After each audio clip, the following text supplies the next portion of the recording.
Welcome everybody. It's good to be here at the Masjid that Muhammad Ali felt was his home. It's really good to be here. The vibe, soak up the energy of the place. There is a spirit of conviction, resistance, justice right in this place. And let yourself experience it so that it can inspire you to move on to further action. Because let me just ask you by show of hands, is everybody here voting for Amendment 4? Yeah! So I'm not going to try to convince you why you should vote for Amendment 4. You're already in. But what we do need to talk about is how we, right here, go out all across Florida and the United States and get more people to vote for Amendment 4.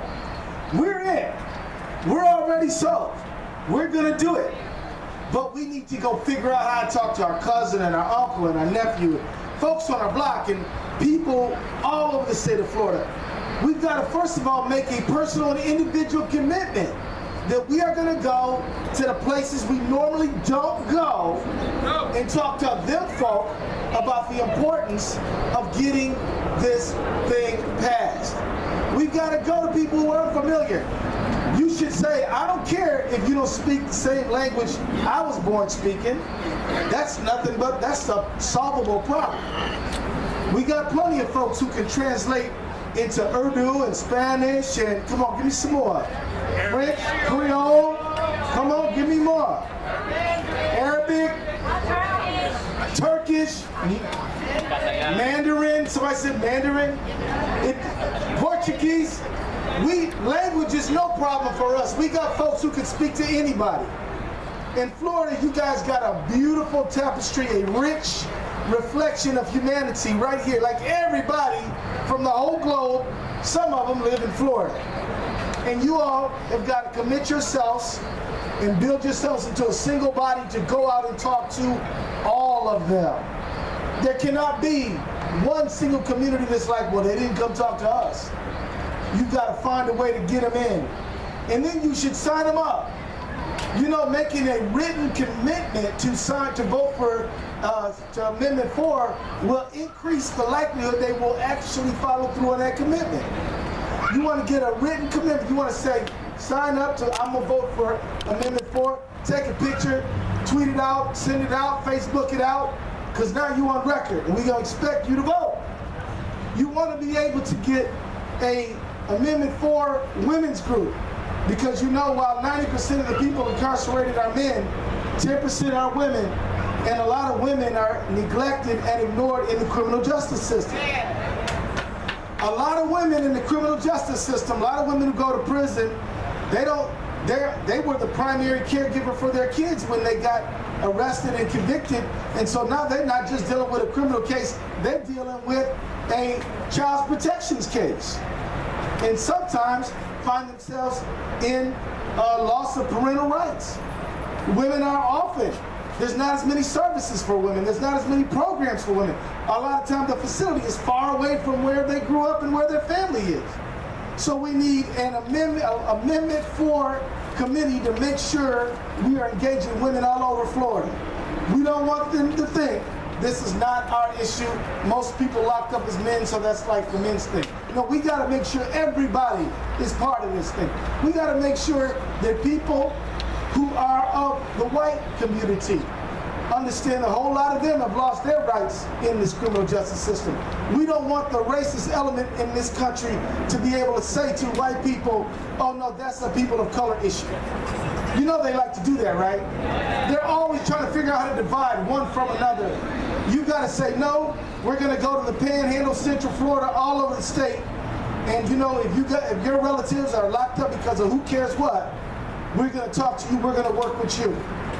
And if any of us think, well, you know, racism has hurt me so bad that I cannot reach out to somebody else, then it's hurt you too much. You're going to have to pray and get over it, because we got to build allies. Do we need allies in this fight? Yeah. We need to build bridges in this fight. And don't let anybody tell you that this is just a people of color issue. It is an everybody issue. And we got to build coalitions to do it. We need to build coalitions of faith communities. That's why I'm so glad to be here at the Masjid today, because communities of faith understand redemption and forgiveness. You know, God tells us we should be merciful. In Islam, we say Al-Rahim, Ar-Rahman Ar-Rahim, the most compassionate, the most merciful. God's compassionate and merciful, but we not. Because you get a conviction, you're done. In Florida, we need to make this society more reflective of God's mercy and compassion. Am I right about this? We got to make this society reflect God's mercy, and we got to understand that nobody is as bad as the worst thing they ever did, and all of us are in need of some forgiveness. Am I right? So this is what God forgave us. God forgave us, and we need a little bit of forgiveness just about every day, do we not? And so we're going to get out here and make that idea of forgiveness public policy. That's what we're going to do. Now, I also want to say there's this myth that we have, and some folks have touched on it. I want to touch on it real hard. And that is, they got in trouble, they committed crimes, they lost their right to vote. That's what happens. You don't want to lose your right to vote, don't commit crime. You've heard people say this, right? You need to go to them and help them understand that this has nothing to do with punishment for crime. This is about excluding certain people from decision making. That's all it's about. It's about voter suppression. That's all it is. Tell me why in Maine and Vermont you never lose your right to vote. Is crime in Maine and Vermont different from Maine? Is crime? Of course it is. Let me tell you, in Maine and Vermont, they commit as many crimes as anybody else anywhere else. And why in some states, after you get out of prison, then you can get your votes back right away. You don't even have to apply for it. There's only one reason you got a lifetime ban, and that is some people who run the state decided they didn't want you to participate. And when you look at systems like convict leasing, y'all heard of that? Convict leasing. After slavery days was over in 1865, slavery days was not quite over. And some of you guys know very well that they will arrest you for stuff like vagrancy. That means being unemployed. Literally arrest you for that. Our city councilman made the mention a moment ago. The 13th Amendment says that we are going to ban involuntary servitude unless you're convicted of a crime. They said, oh, that's the way we're going to get these crops out of the field. That's the way we're going to get these oranges picked. That's the way we're going to get this cotton picked. That's the way we're going to get these crops out. We're going to make the convicts do it. And guess what? They won't be able to stop it because they will not be able to. This is all about power, folks. Tell these folks out here who think this is about punishment for crime. It ain't got really nothing to do with that. This is about power. It is about exclusion.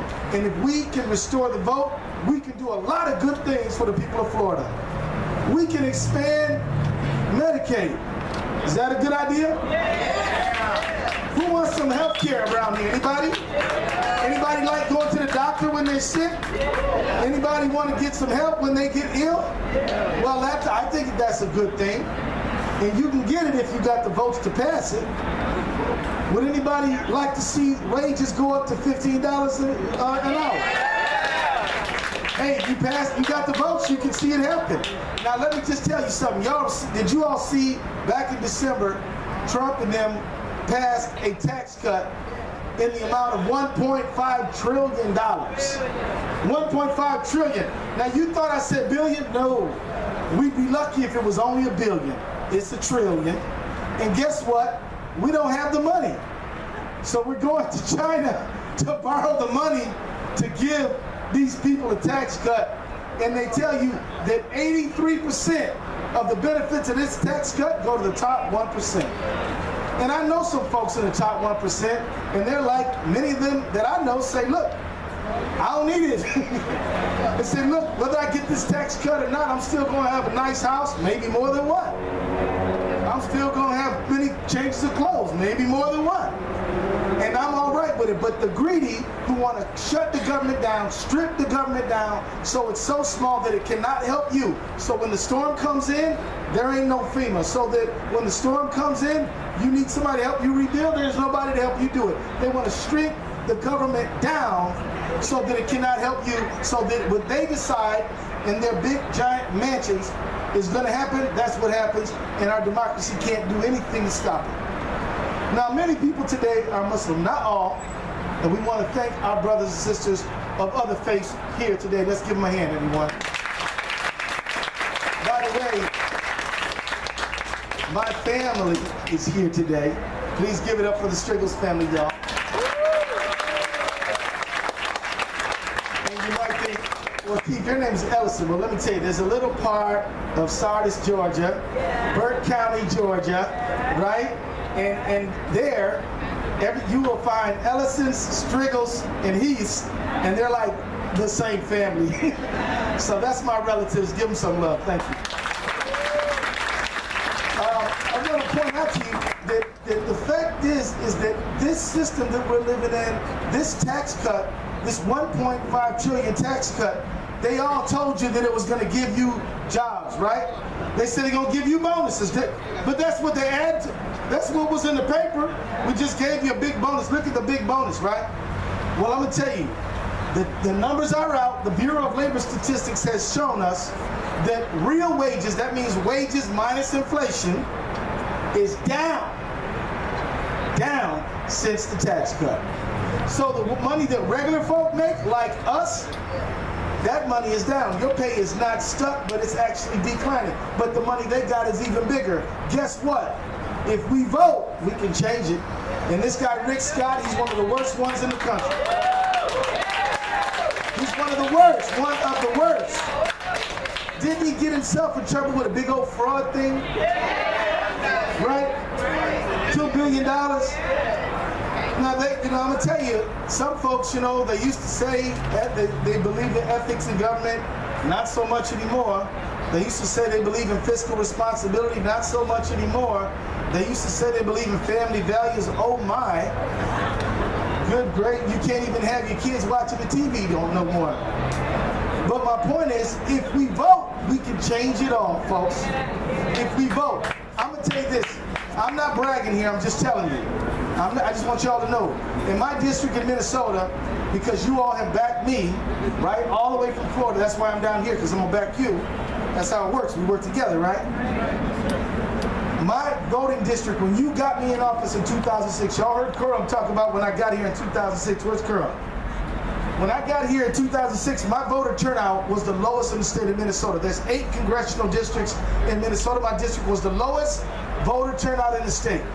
Now it is the highest turnout in the state. Now let me tell you, here's how we did it. Every single year, we didn't go to the people we knew was going to vote. We went to the low turnout areas. Whether I was on the ballot or not. Last summer, I was not on the ballot in 2017.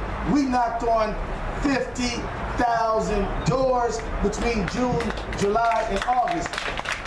I didn't know I was running for Minnesota Attorney General until April.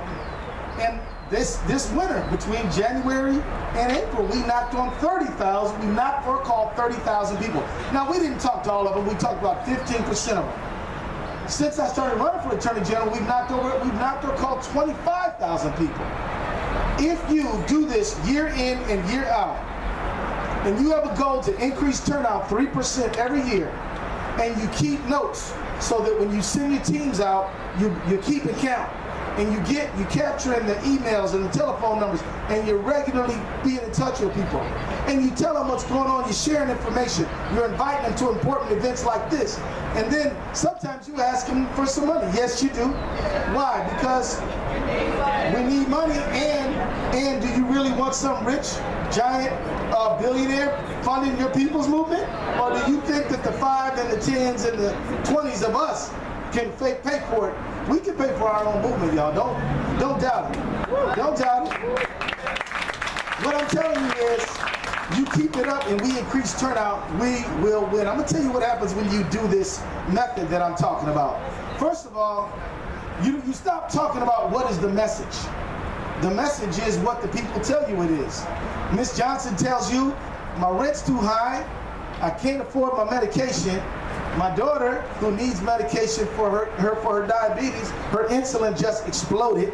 I need a government that's going to hold these pharmaceutical companies accountable. I need a government that's going to make sure I can afford that EpiPen, right? And then when the people start voting, then the people get what they want to get. When the people don't vote, that's when all these bad guys get in here and pick your pockets and take away your rights. I was talking to a young person the other day and said, you know, all these candidates are the same and voting doesn't really matter. I said, so why are they trying to take your vote away so hard every day? Why are they passing your photo ID laws against you? There's nobody voting 2 or 3 times. That's not a thing, folks. That's not a thing. There's almost nobody who votes. It's like less than 1/10 of 1% over the course of 10 years worth of elections. It doesn't happen in any meaningful way. You know, the real danger is that people don't vote. My problem is not that somebody voted twice. I'm trying to get them to vote at all. That's the big problem I got. And so what I'm saying to you all here today is that if you will commit yourself to reaching out and getting volunteers, and you will make sure you talk to at least 10,000 people across Florida every month, and if you do real well, move it up to every week, and you keep on doing it between now and November, you not only will pass Amendment 4, you will be much, much, much more in touch with what people are going through. You won't have to run a poll to figure out what people care about. You'll know.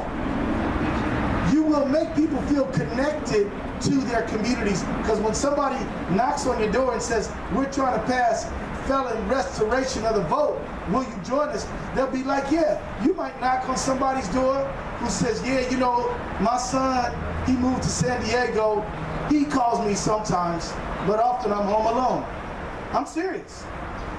Well then, Ms. Johnson, would you like to be part of our door knocking committee? Yeah, honey. Or she might say, my niece is bad, but I'll call. We can use politics to build community. Listen to me.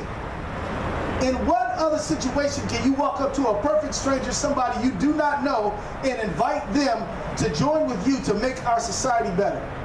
Politics allows you to do that.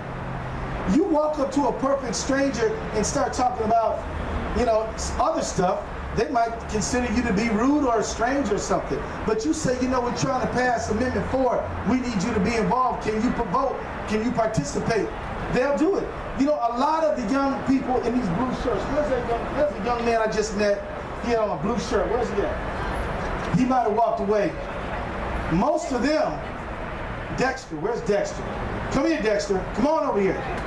Dexter walked up to me and he said, most of us working on the campaign have been in the system in the past. Can you think of something more redemptive, something more beautiful, something more therapeutic than to take a young man who was told when he had to get up, when he had to go to bed, paid 19 cents an hour, had to schedule visits with his mother or wife, but now he's out actually building up this community, actually reaching out to people who he knows and he doesn't know, giving them hope, giving them life, giving them the sense that things can be better. Because if we win on this thing, Dexter, we can get rid of these mandatory minimums. We can get rid of these laws that throw people in jail. I personally don't think we should throw people in jail for a small amount of marijuana, or any amount, really. I'm serious. I'm a Muslim. I don't use intoxicants. I don't. But why in the world can California, Washington, Oregon, and Colorado, I mean, look, it has not destroyed those states. Why are we throwing people in jail for this? What if we used a healthcare model and said, instead of throwing you in prison, we're going to treat you and help you get well again? What if we did that? What if we did that? What if we take all these young men who some people in the neighborhood used to be scared of, am I lying? And said, you no longer are the people that folks are scared of, you're the ones who they run in to see because they know your help. They know that the young men now in the neighborhood, and the young women too, are trying to lift up the community, build the community by restoring the vote. Think about the changing dynamic when you see the little guy with the saggy pants and you going to him, not running from him. You understand what I'm saying? There is talent, there is ability, and there is tremendous promise in our young men and women, and they are leading the